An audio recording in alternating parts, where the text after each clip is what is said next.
Olá, viva, seja bem-vindo a mais uma edição informativa local e regional aqui na antena da Rádio Loufões. Edição esta para segunda-feira, 11 de julho de 2022. Portugal continental entrou à meia-noite de hoje em situação de contingência devido às previsões meteorológicas dos próximos dias que apontam para o agravamento do risco de incêndios rurais. A declaração da situação de contingência deverá terminar às 23h59 da próxima sexta-feira, mas como já indicou o Ministério da Administração Interna, poderá ser prolongado caso seja necessário e não exclui a adoção de outras medidas que possam resultar da permanente monitorização da situação. No sábado, o Ministro da Administração Interna, José Luís Carneiro, disse que esta é a primeira vez que a Proteção Civil recorre à figura da situação de contingência nestas circunstâncias. Esta declaração resulta da elevação do estado de alerta especial da Autoridade Nacional de Proteção Civil em função do agravamento das previsões do Instituto Português do Mar e da Atmosfera, com grande parte do território continental nos níveis elevado, muito elevado e máximo de risco de incêndio. Considera ainda o esforço que impede sobre o dispositivo operacional e a necessidade de serem adotadas medidas preventivas e especiais de reação face ao risco, de acordo com uma nota do Ministério da Administração Interna divulgada no dia de ontem. Ainda de acordo com o comunicado do MAI, a declaração de situação de contingência implica o imediato acionamento de todos os planos de emergência e proteção civil nos diferentes níveis territoriais, a passagem ao estado de alerta especial de nível vermelho do Dispositivo Especial de Combate a Incêndios Rurais, o DSIR, para todos os distritos com mobilização de todos os meios disponíveis e o reforço do dispositivo dos corpos de bombeiros com a contratualização de até 100 novas equipas mediante a disponibilidade dos corpos de bombeiros. Existirá ainda a elevação do grau de prontidão e resposta operacional por parte da GNR e da PSP, com reforço de meios para operações de vigilância, fiscalização e patrulhamentos, e ainda o grau de prontidão e mobilização de equipas de emergência médica, saúde pública e apoio social também será aumentado. Haverá igualmente a mobilização em permanência das equipas de sapadores florestais, Corpo Nacional de Agentes Florestais e Vigilantes da Natureza, que integram o dispositivo de prevenção e combate a incêndios, além de um reforço da capacidade de atendimento do Serviço 112. No âmbito da declaração da situação de contingência prevista na Lei de Bases da Proteção Civil, serão ainda implementadas medidas de caráter excepcional, como a proibição de acesso, circulação e permanência no interior dos espaços florestais, proibição da realização de queimadas e de queimas de sobrantes, de exploração e proibição da realização de trabalhos nos espaços florestais com recurso a qualquer tipo de maquinaria, com exceção dos associados a situações de combate a incêndios rurais. Será também proibida a realização de trabalhos nos espaços rurais com recurso a motorroçadoras de lâminas ou discos metálicos, corta-matos, destroçadores e máquinas com lâminas ou pá frontal e a utilização de fogo de artifício. Além disso, a Autoridade Nacional de Emergência e Proteção Civil fará avisos à população por SMS sobre o perigo de incêndio rural. Até à meia-noite, o território de Portugal continental esteve em situação de alerta, decretada na sexta-feira, o nível mais baixo de resposta de situações de catástrofe prevista na Lei de Bases da Proteção Civil. O Primeiro-Ministro António Costa desloca-se no dia de hoje a Coimbra, Lousã e Viseu para verificar no terreno a operação e dar visibilidade a todos os recursos e meios para o combate aos incêndios. Foi ontem divulgado. Segundo o programa divulgado pelo gabinete do Primeiro-Ministro no dia em que Portugal entra em situação de contingência devido ao risco de incêndio, António Costa estará ao início da manhã em Coimbra para visitar a sala de operações e comando da Unidade de Emergência de Proteção e Socorro da Guarda Nacional Republicana. À meio da manhã, o chefe do Executivo estará no Centro de Meios Aéreos da Lousã, no Distrito de Coimbra, onde vai visitar um grupo de reforço de bombeiros em pré-posicionamento funcionamento. O pessoal da Unidade de Emergência de Proteção e Socorro será também visitado, e isto depois que também em Coimbra está previsto que António Costa visite um ponto de observação de trabalhos realizados pelas equipas de sapadores do Instituto de Conservação da Natureza. Já durante a tarde de hoje, o Primeiro-Ministro irá visitar a Companhia de Ataque Estendido em Viseu. Em todas as locações, o Primeiro-Ministro estará acompanhado pelos Ministros da Administração Interna, José Luís Carneiro, e do Ambiente e da Ação Climática, Duarte Cordeiro, para além do Presidente da Agência para a Gestão Integrada de Fogos Rurais, Tiago Oliveira.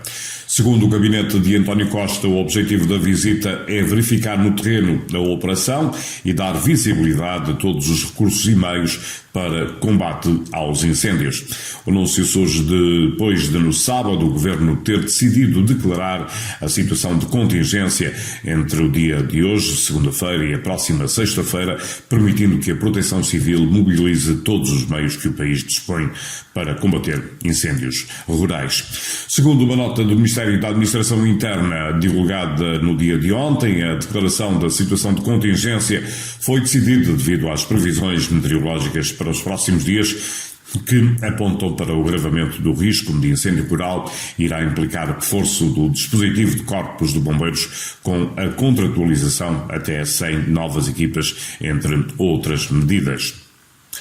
O Presidente da República, Marcelo Rebelo de Sousa, apelou no final da última semana à colaboração de todos na prevenção de incêndios florestais nos próximos dias, para numa altura em que se esperam temperaturas acima dos 35 graus Celsius.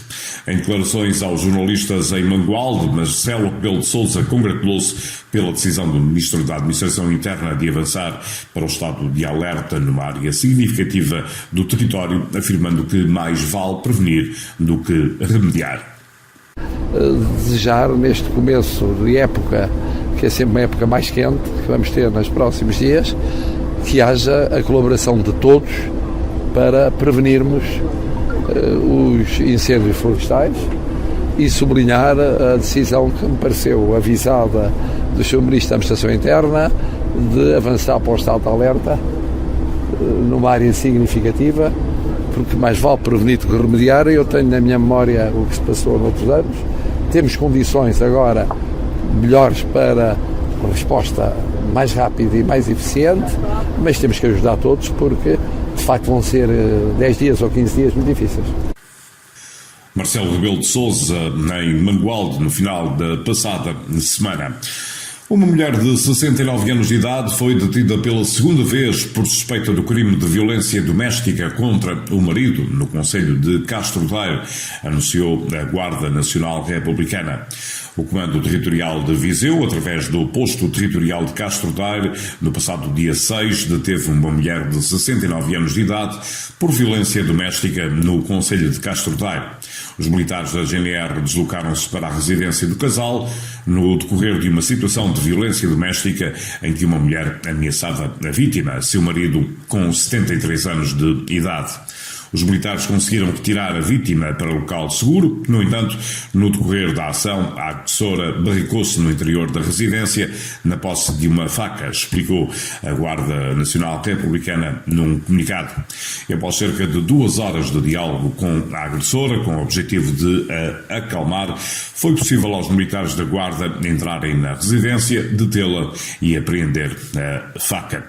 A ação dos militares da GNR decorreu sem que daí resultassem ferimentos para a agressora ou para qualquer outro dos intervenientes. A agressora, que já havia sido detida no início do mês de junho pelo mesmo crime, tinha sido sujeita à medida de coação de proibição de aproximação da vítima a seu marido, o qual vivia em independência económica da mesma. A suspeita foi detida e conduzida para as instalações da GNR, onde permaneceu até ser presente a primeiro interrogatório que decorreu no Tribunal Judicial de Viseu. A GNR lembrou que a violência doméstica é um crime público e que denunciar é uma responsabilidade coletiva. A pressão da água na rede pública de Viseu foi reduzida no início do mês como medida preventiva, disse a agência Lusa ao diretor dos Serviços Municipalizados de Água e Saneamento de Viseu. Vamos apresentar na próxima semana medidas que devem ser tidas em conta pelos municípios, mas já começamos no início deste mês com a redução de pressão na rede pública, explicou Carlos Tomás. O diretor do SEMAS Viseu disse à Lusa que esta redução de caudais na rede pública visa minimizar e reduzir os consumos de água, tendo em conta a escassez que se faz sentir em todo o país e também na região. Esta redução não se faz sentir muito no consumidor final, que pode sentir uma ligeira diferença na perda de pressão de água que sai da torneira, mas não faz qualquer diferença no uso. Ainda não sabemos quantos metros cúbicos poderemos poupar com esta medida, pois só no final do mês é que vamos comparar com o mês de janeiro e com o de julho do ano transato para podermos avaliar o impacto, justificou. Entre outras medidas adotadas pelo Serviço da Câmara Municipal de Viseu está a redução do tempo de rega de espaços públicos, à semelhança do que aconteceu em 2017, ano em que a barragem de Fagilde teve de ser abastecida por caminhões cisterna. Desde esse ano que também tem havido uma redução dos espaços regados, ou seja, dos espaços verdes, explicou este responsável, que a título de exemplo apontou os paradores centrais das vias rodoviárias, onde deixou de haver relva. Carlos Tomás escusou-se a apresentar todas as medidas, uma vez que o Executivo as vai apresentar publicamente, mas confirmou à agência Lusa que entre elas está também a sensibilização aos municípios para a poupança da água. Mas para já não temos previstos cortes ou alguma medida severa do abastecimento, assegurou Carlos Tomás. Os municípios de Mangualde, Nelas, Penalva do Castelo e Sátão decidiram seguir o exemplo de Viseu e avançar com a pré-adesão às águas do Douro e Paiva, anunciou no final da semana a Câmara Municipal capital do distrito. Representantes dos 5 municípios estiveram reunidos em Viseu para falar sobre o abastecimento de água à região. Segundo a Câmara de Viseu, presidida por Fernando Ruas, depois de esclarecidos os aspectos técnicos e de metodologia, decidiram que iriam manifestar a pré-adesão às águas do Douro e Paiva no que concerne ao abastecimento de água em alta dos seus territórios. Viseu já tinha realizado a pré-adesão, seguindo-se agora a formalização individual dos restantes, acrescentou. No mês passado, Fernando Ruas garantiu aos jornalistas que a Câmara de Viseu iria aderir às águas do Douro e Paiva, mesmo que as autarquias vizinhas não a acompanhassem, por esta ser a solução mais rápida e barata para o abastecimento em alta. E esta era a última notícia que tínhamos para si no bloco informativo de hoje. Tenha uma ótima segunda-feira e um bom início de semana.